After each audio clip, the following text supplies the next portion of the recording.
Valerie heard the front door open and hurried to the hallway. "Finally you're at home. I've been waiting for you all morning, and your mum has already arrived." The woman welcomed her husband back from a business trip. He often travelled and stayed away longer each time, but it was his job, and Valerie didn't complain, understanding the situation.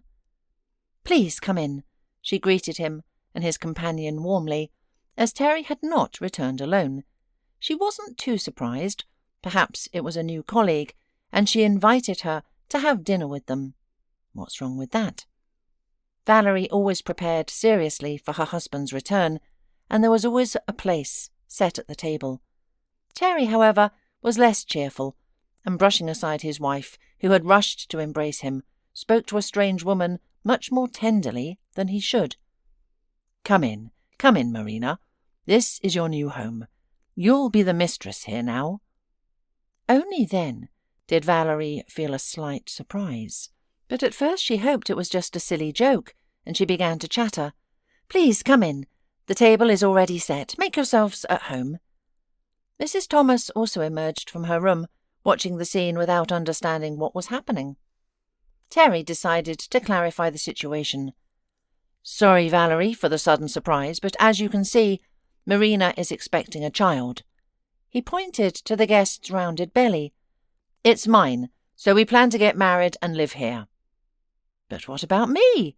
Valerie asked, genuinely confused about what to do. "Well, it's simple. You're an adult, you have no children. You have a job, so you can manage. Pack your things and go. You can rent an apartment or something. Just don't drag this out, please." "You see," the pregnant woman cut in with a sweet smile, "I'm due in 3 months, and I can't be too stressed right now, so the sooner you move out, the better for everyone. Don't rush with your things. You can take them when you find a place. Don't worry, nothing will go missing here." Realizing that no one was joking, Valerie, choking back tears, ran into her room and sat at the table, not knowing what to do next. The sweet couple stayed in the hallway, chatting cheerfully about something. Mrs. Thomas approached her crying daughter-in-law and gently stroked her head. "Well, what can you do, Valerie? These things happen. It's unfortunate, of course, but that woman is expecting a child. You can't deny it. And you and Terry have no children. It's been 4 years already. I've been waiting and waiting for a grandchild. All my friends laugh at me." "But what am I to do? Where can I go?" Valerie cried. "Well, Terry said you can find somewhere to live, and then your life will sort itself out. Maybe you'll find another man. Terry isn't the only one. It would be good if he had a child, since you can't have one yourself." Neither Terry nor Mrs. Thomas had ever criticised Valerie for not having children. Terry appeared unconcerned, and while his mother occasionally dropped hints, she never pressed the issue. But now, all of a sudden, it was a problem. Valerie felt rejected because she hadn't been able to conceive. Yet doctors assured her that she was physically capable of pregnancy. And now another pregnant woman was here, looking over the apartment like a vulture. Soon she would be sitting at the table Valerie had prepared and sharing her bed with her husband. And Valerie was expected to accept it quietly. No way, Valerie thought.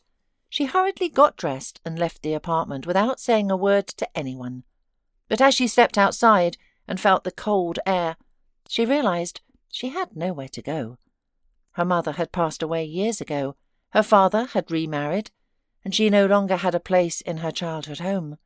Besides, her father lived quite far away, outside the city, and going there now was impossible. She had no close friends who could take her in, even for one night. They were all married with children. She couldn't just sit on the street. It was autumn and cold. After some thought, Valerie headed to her job at the atelier. She was a trained fashion designer, and it had always been her passion. However, the owner had strong opinions and rarely considered Valerie's input, so she often ended up doing tasks far removed from her creative aspirations. Still, she was grateful because their small town offered few opportunities for her to fully utilize her talents. Here, everyone, including the boss, valued her as a reliable employee and appreciated her flexibility. With no children and a husband who was often away, she could take on extra responsibilities, arrive early and stay late. So from this point, she was very valuable for her boss. This didn't bother Valerie. She was often free and always kept the key to the office with her. She frequently locked up and opened the atelier, so why not go there now, after everyone had left, and spend the night? At least it would be warm. And she could start looking for a place to live in the morning. She entered the atelier without turning on the light and made a place to sleep. Then she lied and let herself cry, and only then she finally slept. She slept so deeply that she didn't hear the thieves who broke in that night. They targeted a recently arrived shipment of fabrics, taking the most valuable items. She only woke up when her boss arrived. As soon as he entered, he sensed something was off. At first, seeing her, he was pleased. "Oh, Valerie is already here. What an early bird. Great, there's a lot to do today." "But what's going on? Why were you in the storeroom?" "I wasn't," Valerie replied, confused. "And why is the door open? Didn't you check it last night?" He went to the storeroom, looked around, and grabbed his head in shock. "We've been robbed!" "What do you mean?" Valerie asked, frightened. "I spent the night here. You see, my husband... Well, the situation at home is such that I had nowhere to spend the night. But I didn't hear anything. I was just sleeping." "How could you sleep through a robbery?" her boss demanded. "And how could you leave without locking the storeroom? How could you come at night and leave the door open?" "Mr. Wilson, I'm not to blame," Valerie insisted. "I locked everything before leaving, and when I came back, I locked everything too. Everything was in order." "Was in order, but not any more. All the most expensive fabrics are gone, while you were sleeping peacefully. Or maybe you let the thieves in yourself, huh? Made a deal with them?" The boss looked at her predatorily. "What are you saying?" Valerie cried, frightened, realizing it would be difficult to prove her innocence. After all, she was the only one in the building, and she had the only key. Her boss would not relent. "Well, bravo. Here's what. I won't call the police. I don't want to send you to jail, but you'll have to pay for the stolen fabrics yourself. I don't care where you get the money, but you won't work here any more. I've had enough losses." "But I'm not to blame," Valerie tried to explain. "You won't even listen to me." "No, I won't, because I know you'll try to justify yourself with lies. I don't have time for that. Now, I have to think about how to fulfill the orders and cover the losses. That's it. Go home and think about how you'll pay off the debt. But don't take too long. I don't have much time. And ask your accomplices to help you pay off what you have stolen." Valerie, crying, went out into the street. Everyone had betrayed her. Now she had no job, no home, nothing. But she had a huge debt that she, of course, could not pay. Her boss had said to go home and think, but how could he know that she had no home and no one to ask for help, because she had no accomplices and never could have? But could it be that misfortunes could pile up like this on one person?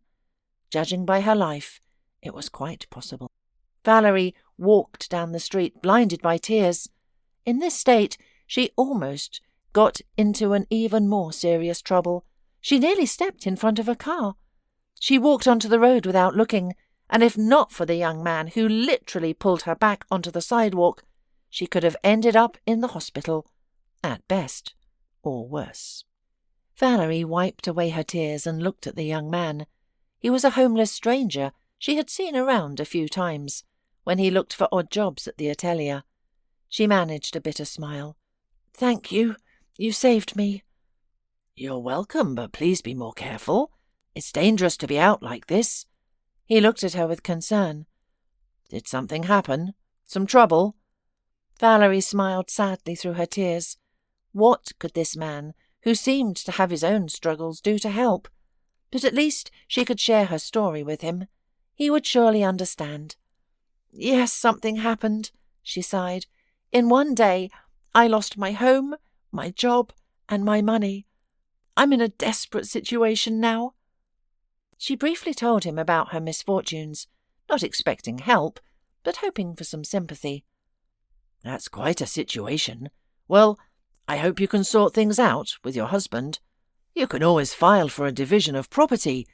But as for your boss, I often hang around near the atelier, and I saw insurance agents visiting him recently.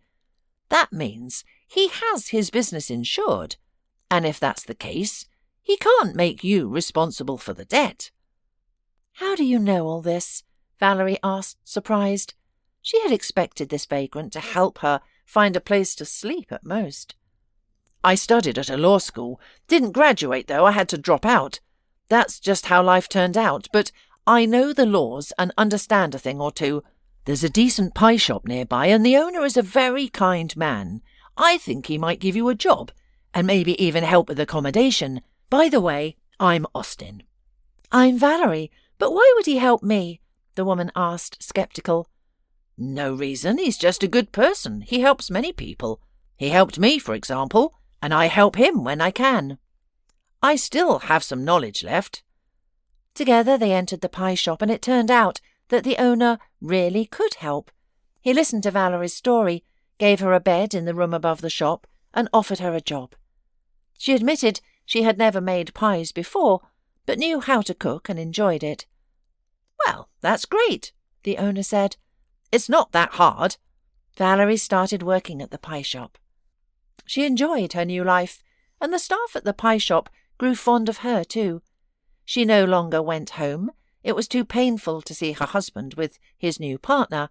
Even Mrs. Thomas called once, not to offer comfort, but to blame her, saying it was her fault she couldn't keep her husband. Maybe she was right, but Valerie didn't want to see them any more.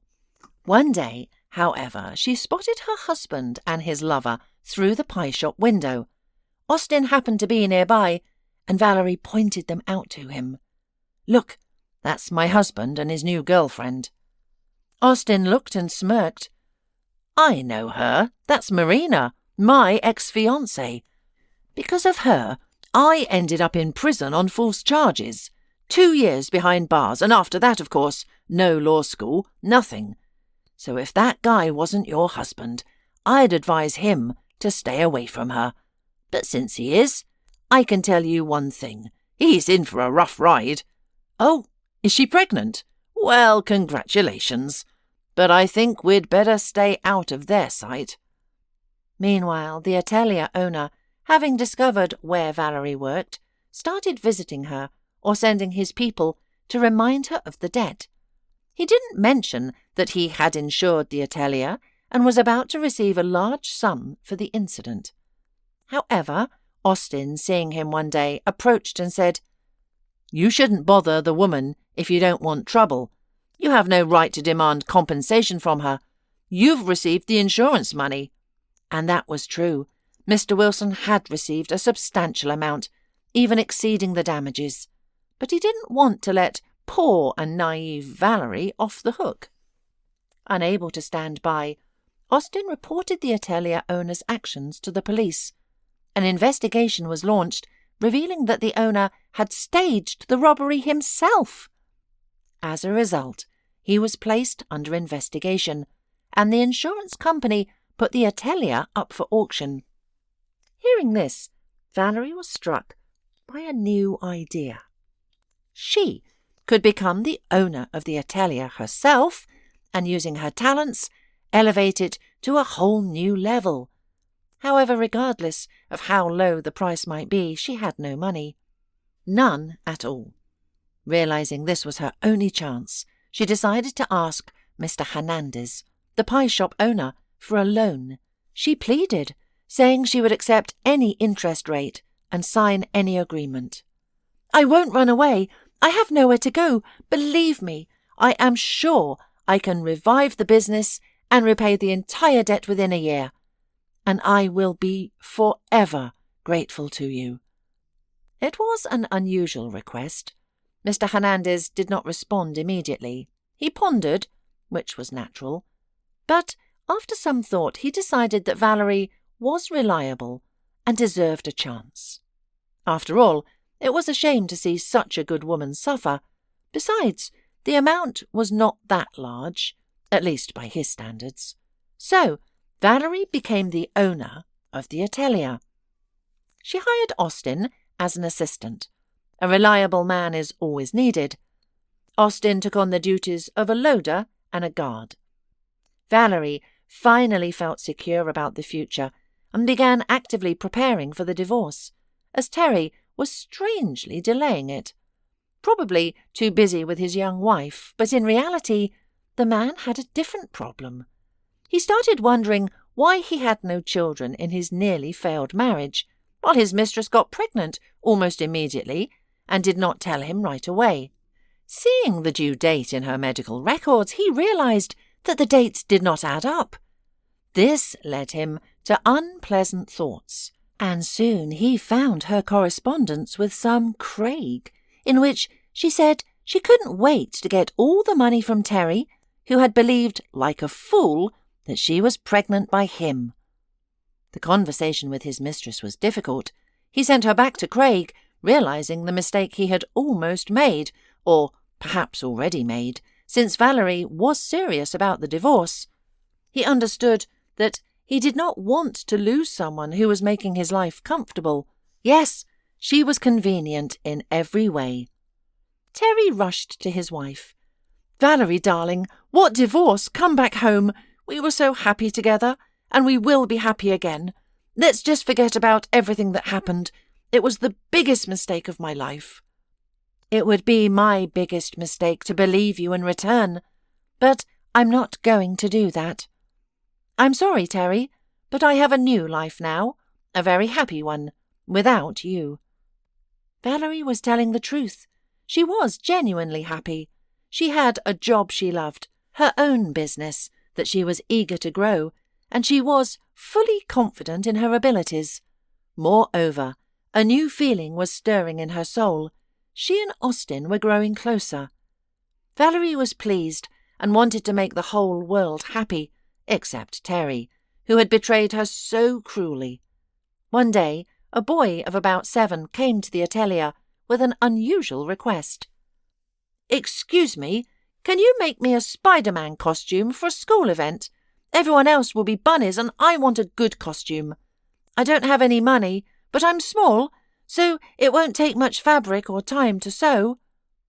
"Of course, but why did you come alone? Where's your mum?" I don't have a mum. I live with my grandma, but she's sick and can't sew." The boy's request deeply touched Valerie. She immediately set to work, taking his measurements and finding the necessary materials. Then came the sewing, fittings, and during this time she grew very fond of the boy. She met his grandmother and decided to prepare the documents for adoption. There was only one problem. To become an adoptive mother, she needed to be married.